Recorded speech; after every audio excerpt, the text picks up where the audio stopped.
العزيز الحكيم بسم الله الرحمن الرحيم من يعظم شعائر الله فإنها من تقوى القلوب صلى اللهم صل على محمد وآل محمد۔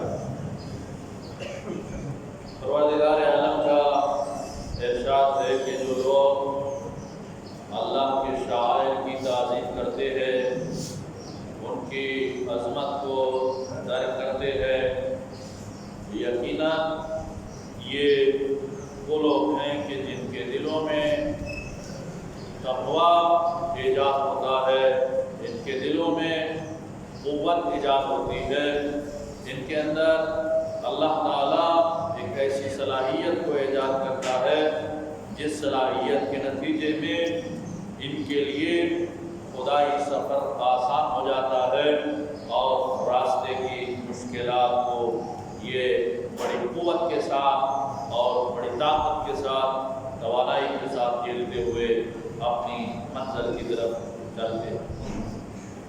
عزیزان گرامی، ہماری گفتگو بنیادی طور پر امام علیہ السلام کی معرفت کے حوالے سے، امام کی معرفت ہمارے اوپر واجب ہے کہ معرفت امام حاصل کرے اور معرفت کے تقاضوں کو پورا کرتے ہوئے آگے بڑھیں تاکہ ہم زندگی و حیات کے حقیقی ذائقے کو اور اس سے حقیقی مراد کو حاصل کرنے میں کامیاب ہوں۔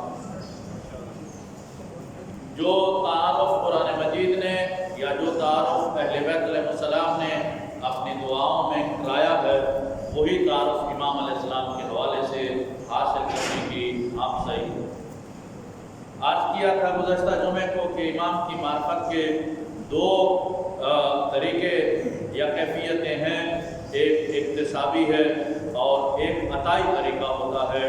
انسان جب امام علیہ السلام کی اطاعت کرتا ہے، امام کے حکم کی پیروی کرتا ہے، نتیجے کے طور پر اللہ اس کے اندر وہ نورانیت ایجاد کر دیتا ہے، وہ اس کے اندر بصیرت پیدا کر دیتا ہے کہ اس کو وہ معرفت امام حاصل ہوتی ہے جو دوسروں کو حاصل نہیں ہے۔ قرآن مجید نے بھی کہا الذین جاہدوا فینا لنہدینہم سبلنا، جو ہمارے راستے میں جہاد کرتے ہیں، سعی کرتے ہیں، کوشش کرتے ہیں، زحمت کرتے ہیں، نتیجے کے طور پر ہم ان کو اپنا راستہ بتلا دیتے ہیں، ہم ان کو وہ بصیرت دے دیتے ہیں کہ جس بصیرت کے صدقے میں ان کو وہ کچھ ملتا۔ کیا قرآن مجید نے کہا ان لوگوں کے بارے میں کہ جو الہی احکام کو نہیں مانتے ہیں؟ کہا انہا لا تعمل ابصار ولکن تعمل قلوب التی فی الصدور، یہ آنکھوں کے اندھے نہیں ہیں لیکن ان کے دل اندھے ہو چکے ہیں، ان کو دلوں سے کچھ نظر نہیں آتا، یہ بے بصیرت ہے، بے بصیرتوں کو کچھ نظر نہیں آتا۔ ایک تو معرفت امام ہمیں حاصل ہوتی ہے اور معرفت زیادہ ہوتی ہے، یہ سرمایہ بڑھ سکتا ہے اگر امام کی اتباع اور پیروی کرے، امام کے راستے پر چلے، امام کے احکام کی، امام کے بتائے ہوئے احکام اور امام کے بتائے ہوئے اوامر و نہی کی اتباع کریں تو دن بدن ہماری معرفت کا درجہ جو ہے وہ بلند ہوتا جائے گا، ہم معرفت کے اعتبار سے قوی ہو جائیں گے، یہ نورانیت جو ہے یہ اللہ کی طرف سے ہمارے دل میں بڑھے گی۔ دوسرا طریقہ یہ ہے کہ ہم امام علیہ السلام کے حوالے سے قرآنی آیات ہوں یا ائمہ کی دعائیں ہوں یا امام کے ظہور کی علامات ہوں، معصومین کی روایات کی روشنی میں جو امام کو وہ بیان کیا گیا ہے، ان کے اندر ہم غور و فکر کریں، ان کو ملاحظہ کریں تو ہمیں امام کی معلوم، جن کی بات جو ہے وہ شروع بھی تھی، چھیڑی ہوئی بھی تھی، ان میں سے ایک جملہ جو امام علیہ السلام کے حوالے سے میں نے گزشتہ جمعے کو تھوڑا سا اشارہ اس طرف کیا تھا کہ قرآن مجید میں بھی یہ استعمال ہوتا ہے اور ائمہ کی دعاؤں میں بھی یہ استعمال ہوتا ہے کہ لا یبقى الا وجهه، ٹھیک ہے، لا یبقى شیء، کہ کوئی شے باقی نہیں رہے گی، الا وجهه، مگر یہ ہے کہ بس وہ وجہ باقی رہے گا۔ اس کے دو قسم کی تفسیریں یا تعویلیں کی گئی ہے۔ ایک تعویل یہ کی گئی ہے کہ وجہہ میں ہو کی ضمیر جو ہے اس کا جو مرجع ہے، ضمیر ہمیشہ کسی بھی زبان میں ہو ضمیر کے لیے ایک مرجع کی ہونے کی ضرورت ہے۔ ضمیر کے لیے ایک ایسی چیز کے ہونے کی ضرورت ہے کہ جو چیز معروف ہو معلوم. اگر مثلا میں ابھی کلام کروں اور کہوں کہ اس نے کہا کہ ہم جائیں گے، اس نے کہا کہ آج ہم خریدیں گے، تو کیا آپ کو کچھ سمجھ آئے گی؟ آپ کو کچھ سمجھ آئے گی؟ کچھ سمجھ نہیں آئے گی، اس لیے کہ خالی ضمیر استعمال ہو. اس کون ہے پتہ نہیں ہے اس کا. اگر یہ میں کہوں کہ زید نے کہا کہ ہم آج جائیں گے اور اس نے کہا کہ آج ہم خریدیں گے، تو اب اس سمجھ آیا کہ اس سے مراد کیا ہے؟ زید. اس سے مراد کیا ہے؟ زید ہے. ضمیر کے لیے مرجع یا جس کی طرف ضمیر پلٹتی ہے اس کا ہونا ضروری. اب یہاں دعا میں یا قرآن مجید میں کہا گیا کہ لا یبقی شیء الا وجہہ، کوئی شے باقی نہیں رہے گی مگر اس شے کا وجہ. ایک معنی اس کا یہ ہے اس شے کا وجہ باقی رہے گا. اور یا اس کا معنی یہ کیا جاتا ہے کہ کوئی شے باقی نہیں رہے گی مگر وجہ خدا باقی رہے گا، یعنی ذات خدا جو ہے وہ باقی. اب اگر اس سے مراد یہ لیا جائے کہ کوئی شے باقی نہیں رہے گی مگر جو اس شے کا وجہ ہے وجہ وہ باقی رہے گا، وہ باقی رہے گا. ہر شے کا جو وجہ ہے، جو چہرہ ہے یا جو جہت ہے، وہ جہتیں دو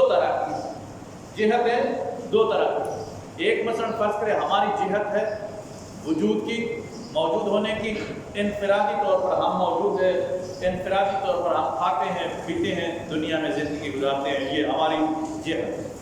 ایک ہماری جہت ارتباط کے حوالے سے، رب کے حوالے سے، یعنی ایک ہمارا وجود انفرادی ہے اور ایک ہمارا وجود ایسا ہے جو اجتماعی ہے اور دوسروں کے ساتھ کیا ہے؟ وابستہ. دوسروں کے ساتھ کیا ہے؟ وابستہ. دوسروں کے لیے مثلا ایک مثال دوں کہ مثلا عبدالستار عیدی تھا، وہ ایک ایسا شخص تھا جس کا ایک ذاتی وجود بھی تھا اور اس کا ایک اجتماعی وجود تھا. اس کے ذاتی وجود سے قوی وجود اس کا اجتماعی وجود تھا، رب کا وجود تھا، دنیا کے ساتھ و انسانوں کے ساتھ ایک رابطے کا وجود تھا. اور یہ وجود شاید اس کا انفرادی وجود سے قوی تھا. اس کو ذاتی طور پر اس کا کوئی نہیں جانتا تھا، اس کے قوم کو، اس کے قبیلے کو، اس کے کھانے پینے کو، لیکن اس کے اس اعتبار سے لوگ معرفت رکھتے تھے کہ یہ کار ہے، خیریہ کرتا ہے اور یہ کام کرتا ہے. اسی طرح وجہ خدا کائنات میں کون ہو سکتا ہے؟ وجہ خدا یعنی وہ جہت یا وہ چہرہ کہ جو اللہ سے ربط رکھتا ہو، اللہ سے وہ مربوط. اس میں علماء فرماتے ہیں کہ کائنات میں اگر کوئی اس وقت وجہ خدا موجود ہے، یعنی ایسی ہستی جو ایسی جہت رکھتی ہے کہ جس جہت کے اعتبار سے وہ جتنا خدا سے مربوط ہے اس سے بڑھ کر کوئی اور مربوط نہیں ہے، اس سے بڑھ کر کوئی اور مربوط نہیں ہے، تو وہ امام زمانہ کی ذات اقدس ہے.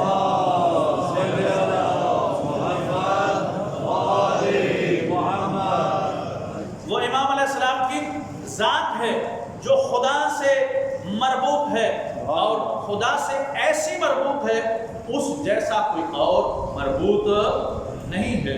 امام زمانہ کے وجود و جہت کا جتنا اثر اس کے اندر توحید کے اعتبار سے موجود ہے، وہ توحید جتنی اس کے اندر مؤثر ہے اتنا کائنات کی کوئی اور ہے اس کے وجود میں مؤثر نہیں ہے. جتنا امام کی زندگی، امام کے حیات، امام کے عمل، امام کے کردار، امام کے افکار میں خدا کی ذات مؤثر ہے اتنا کوئی اور مؤثر نہیں ہے. خدا کی امام ہوتا ہی کوئی ہے، انسان کامل ہوتا ہی کوئی ہے کہ جس میں خدا سے زیادہ مؤثر وجود و ذات کوئی اور نہ ہو. امام حسین علیہ السلام مثلا کہتے کہ ان لم یستقم دین محمد الا بقتل، اگر میرے نانے کا دین میرے قتل و میرے ٹکڑے ہونے اور اولاد کو اموال و سب کچھ کے لٹنے کے بعد بچ سکتا ہے تو میں یہ بچاؤں گا. میں توحید کو اپنے اوپر قربان نہیں کر سکتا، اپنے کو توحید پر کیا کروں گا؟ قربان کروں گا. میرے اندر خدا سے زیادہ کوئی مؤثر نہیں ہے، میرے لیے خدا سے بڑھ کر کوئی نہیں ہے. میرا اولاد خدا سے بڑھ کر نہیں ہے، میرے رشتہ دار خدا سے بڑھ کر میرے لیے نہیں ہے، میرے اموال میں خدا سے بڑھ کر میرے لیے نہیں ہے. میرے لیے اگر کوئی ذات ہے کہ جس ذات کے اوپر میں قربان ہو سکتا ہوں تو وہ صرف اللہ کی ذات ہے.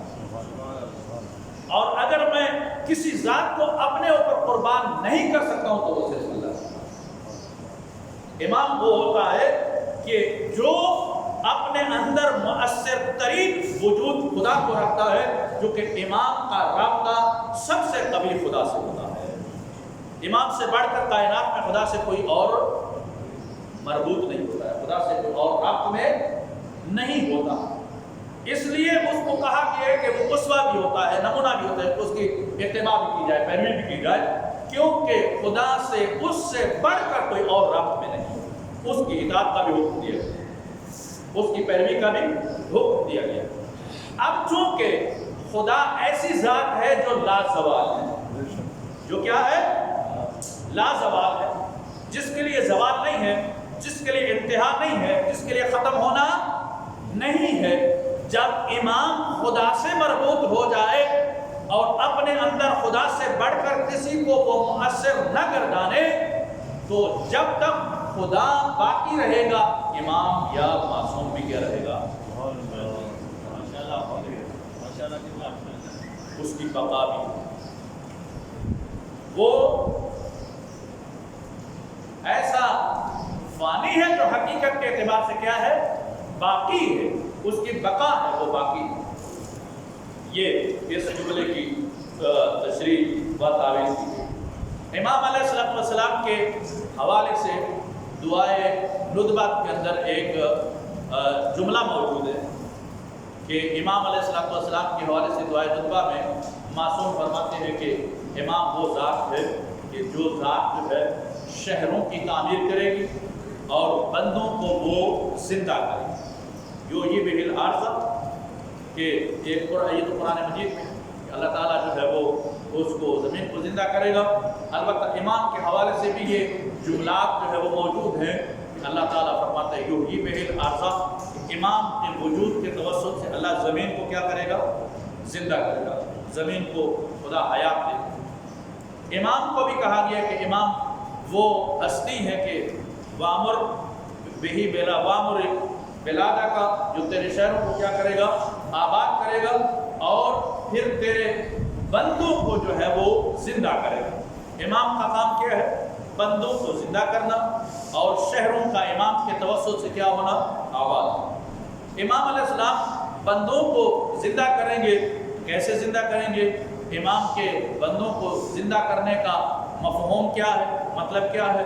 امام کے مناسب میں سے، امام کی ذمہ داریوں میں سے ایک ذمہ داری جو ہے یہ بتلائی گئی کہ وہ امام جو ہے بندگان خدا کو زندہ کریں گے، ان کو حیات دیں گے. یہ دعائے آہد میں امام علیہ السلام کے یہ بارے میں یہ جملے ہیں. ہم یہ دعا کرتے ہیں پروردگار وسلک بھی محجتا، مجھے امام کے راستے پر چلا، ونفذ امرہ، اور امام کے امر کو نافذ فرما، وشدد ازرہ، اس کے کندھوں کو مستحکم فرما، وامر لہما بہی بیلادہ کا، اور پروردگار امام کے توسط سے شہروں کو آباد فرما، وحی بہی عبادہ کا، اور اپنے بندوں کو امام کے ذریعے سے زندہ فرما. فَإِنَّكَ قُلْتَ وَقَوْلُكَ الْحَقُّ ظَهَرَ الْفَسَادُ فِي الْبَرِّ وَالْبَحْرِ بِمَا كَسَبَتْ أَيْدِي النَّاسِ فَاصْبِرْ اللَّهُمَّ لَنَا وَلِيَّكَ وَابْنَ بِنْتِ نَبِيِّكَ الْمُسَمَّى بِاسْمِ رَسُولِكَ حَتَّى لَا يَصْفَرَ بِشَيْءٍ مِنَ الْبَاطِلِ إِلَّا. تو یہ امام علیہ السلام کے حوالے سے کہ امام سبب حیات بشری، امام انسان کی زندگی کا سبب ہے، انسان کو زندہ کرنے کا کیا ہے؟ سبب ہے. شہروں کی حیات کا بھی سبب ہے اور امام انسانیت کی حیات کا بھی سبب ہے. انسان کو بھی زندگی دیتے ہیں. البتہ انسان کو جو زندگی امام علیہ السلام دیتے ہیں، جس زندگی کا وہ سبب ہے، اس زندگی سے مراد کیا ہے؟ وہ زندگی کون سی ہے جس زندگی کے بارے میں معصوم یہ فرماتے ہیں کہ وحی بہی عبادہ کا، اے پروردگار اپنے بندوں کو اس امام کے ذریعے سے زندہ فرما. اللہ تعالیٰ تو ویسے بھی زندگیاں دیتا ہے. وہ زندگی کون سی زندگی؟ عزیزان گرامی، زندگی سے مراد یہاں پر وہ زندگی ہے جس کو قرآن مجید حقیقی زندگی سے تعبیر کرتا ہے. اور حقیقی زندگی وہ ہوتی ہے کہ جو از ذات